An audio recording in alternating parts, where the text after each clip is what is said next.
Hello दोस्तों, स्वागत है आप सभी लोगों का फिर से आपके अपने चैनल लक्ष्य बोर्ड एग्जाम पर। तो दोस्तों, आज की इस वीडियो में हम लोग देखने वाले हैं कि जो 2025 में बोर्ड का एग्जाम होने वाला है उसमें साइंस का पेपर कैसा आएगा, साइंस के पेपर का पैटर्न क्या रहेगा, कितना क्वेश्चन पूछा जाएगा, कितना एमसीक्यू क्वेश्चन पूछा जाएगा, दो दो अंक का, तीन तीन अंक का, कैसे क्वेश्चन पूछे जाएंगे। ठीक है, तो सब कुछ आज की इस वीडियो में मैं आपको बताने वाला हूं और आपके लिए ये वीडियो बहुत ज़्यादा इंपॉर्टेंट है क्योंकि दो चीज़ें कम से कम आपको पता कर लेना चाहिए किसी भी क्लास में जाने से पहले। पहला, उस क्लास का सिलेबस क्या है हर एक सब्जेक्ट का। दूसरा, पेपर का पैटर्न क्या होगा, यानी कैसे क्वेश्चन पूछे जाएंगे और कितने कितने नंबर के पूछे जाएंगे। ये दो चीज़ें कम से कम आपको पता होना चाहिए। मैंने आप लोगों को हिंदी के पेपर का पैटर्न बता दिया है कि आप लोगों का हिंदी का पेपर किस प्रकार का आएगा। अगर आपने उस वीडियो को नहीं देखा है तो लिंक जो है इस वीडियो के डिस्क्रिप्शन बॉक्स में मिल जाएगा, जा करके देख लीजिएगा। ठीक है, तो आज हम साइंस के पेपर का पैटर्न देखने वाले हैं कि साइंस का पेपर कैसा आने वाला है। तो सबसे पहले जो समय दिया जाएगा वह 3 घंटे 15 मिनट का दिया जाएगा, जिसमें 15 मिनट आपको क्या करना होगा, प्रश्न पत्र को पढ़ना होगा। यहाँ पर जितने निर्देश दिए गए हैं इन्हीं को आपको अच्छे से पढ़ना है। जैसे प्रश्न पत्र में 2 खंड हैं, खंड अ तथा खंड ब। खंड अ तथा ब 3 उपखंडों पहला दूसरा तीसरा में विभाजित हैं, यानी 2 खंड हैं और दोनों खंड 3-3 प्रकार में और विभाजित हैं। प्रश्न पत्र के खंड अ में बहुविकल्पीय प्रश्न है, जिसमें सही विकल्प का चुनाव कर OMR सीट पर नीले अथवा काले बाल पॉइंट पेन से सही विकल्प वाले गोले को पूर्ण रूप से भरना है। ठीक है, और नीचे लिखा गया है कि सभी प्रश्न अनिवार्य है। तो पहला खंड है खंड अ, जिसमें बहुविकल्पीय प्रश्न पूछा जाएगा और इसमें 3 उपखंड रहेगा। तो यहाँ पर देख सकते हैं पहले उपखंड में क्या किया गया है, फिजिक्स से क्वेश्चन पूछा गया है। ठीक है, तो मैं आपको बता दूं इस बार भी क्या पूछा जाएगा, 20 एमसीक्यू क्वेश्चन पूछा जाएगा, जैसा कि 2 साल से पूछा जा रहा है। तो 2025 के बोर्ड एग्जाम में भी 20 एमसीक्यू क्वेश्चन पूछे जाएंगे। ठीक है, जैसे पहला क्वेश्चन दिया है कि 2 पृष्ठों से घिरा हुआ कोई पारदर्शी माध्यम है जिसका एक या दोनों पृष्ठ गोलीय है, वह क्या कहलाता है। ऐसे ही करके 6 से 7 क्वेश्चन आपसे फिजिक्स से पूछा जाएगा। फिर उपखंड दूसरे में केमिस्ट्री से क्वेश्चन पूछा गया है। ठीक है, जैसे 8वां लिखा है बेंजीन का संरचनात्मक सूत्र है, आपको बताना है। फिर 8 से लेकर के क्वेश्चन नंबर 13 तक, ठीक है, क्वेश्चन नंबर 13 तक जो क्वेश्चन है वह केमिस्ट्री से है। फिर तीसरा जो उपखंड है इसमें बायोलॉजी यानी कि जीव विज्ञान से क्वेश्चन पूछा जाएगा। जैसे अंतः श्वसन के दौरान वायु प्रवाह का सही मार्ग कौन सा है, ये आपको बताना है। विद्युत आवेग की प्रवाह की सही दिशा कौन सी है।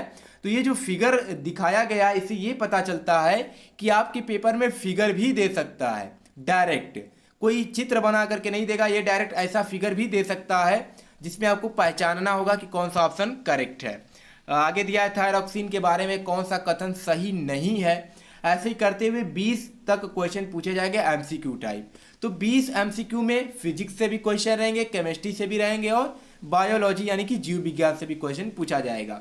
फिर दूसरा खंड है खंड ब, यहाँ से क्वेश्चन जो होगा वो वर्णनात्मक प्रश्न होगा, यानी इसमें आपको लिखना पड़ेगा। और उपखंड पहला है, इसमें भी 3 उपखंड होंगे, उपखंड पहला दूसरा और तीसरा।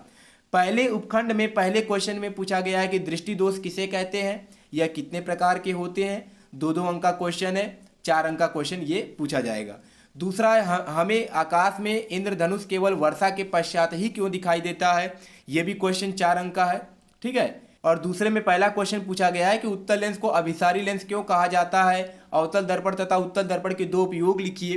तो ये दोनों क्वेश्चन 2-2 अंक का है, तो 4 अंक यहाँ से पूछा जाएगा। और ऊपर भी क्या था, 2-2 अंक का एक क्वेश्चन था। ठीक है, यानी ये भी 2 अंक का था, ये भी 2 अंक का था, तो 4 अंक यहाँ से आपको दिए जाएंगे।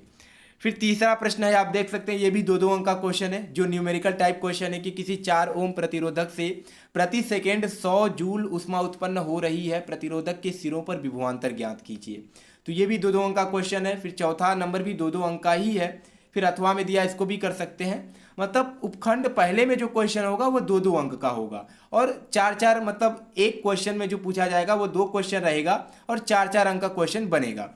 ठीक है, फिर आता है उपखंड दूसरा। जैसे 5वां प्रश्न है कि निम्नलिखित अभिक्रिया के लिए संतुलित समीकरण लिखिए। इसमें 4 क्वेश्चन है, 1-1 अंक का है, तो 4 नंबर आपको दिया जाएगा। मतलब उपखंड दूसरे में जो क्वेश्चन होगा वह 4-4 अंक का होगा। वैसे ही उपखंड जो तीसरा है इसमें जो क्वेश्चन बनेगा वो दीर्घ उत्तरीय प्रश्न बनेगा, यानी और बड़े क्वेश्चन पूछे जाएंगे। जैसे जैव निम्नीकरणीय और गैर जैव निम्नीकरणीय पदार्थों के बीच अंतर बताइए, इनके उदाहरण दीजिए।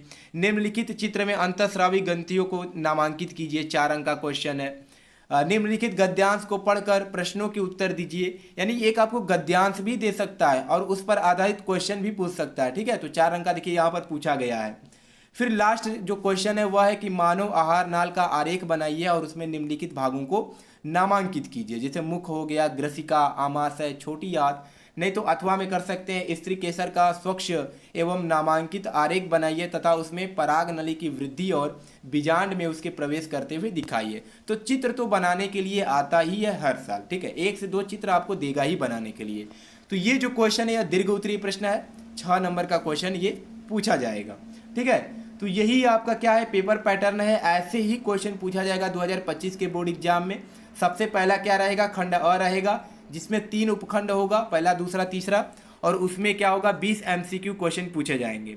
7 क्वेश्चन फिजिक्स से रहेगा, फिर 6 से 7 क्वेश्चन केमिस्ट्री से रहेगा, वैसे ही 6 से 7 क्वेश्चन बायोलॉजी यानी कि जीव विज्ञान से रहेगा। फिर उपखंड जो दूसरा होगा उसमें क्या होगा, खंड ब होगा और उसमें भी 3 उपखंड होंगे। पहले उपखंड में 4 अंक का क्वेश्चन, दूसरे में भी 4 अंक का क्वेश्चन और तीसरे उपखंड में 6 अंक का क्वेश्चन पूछा जाएगा। ठीक है, तो यही पैटर्न है। अब आपको इसी के अनुसार अपनी तैयारी को करना है। अगर आपको अपना सिलेबस अभी तक नहीं पता है तो सिलेबस का वीडियो भी मैंने अपलोड कर दिया है चैनल पे, जा करके हर एक सब्जेक्ट का सिलेबस भी पता कर लीजिए कि क्या क्या आपको पढ़ना है इस साल, क्योंकि कुछ चीज़ें क्या की गई हैं, हटाई गई हैं। तो जाकर जल्दी से देख लीजिएगा। चलिए मिलते हैं नेक्स्ट वीडियो में एक नए टॉपिक के साथ, तब तक के लिए धन्यवाद।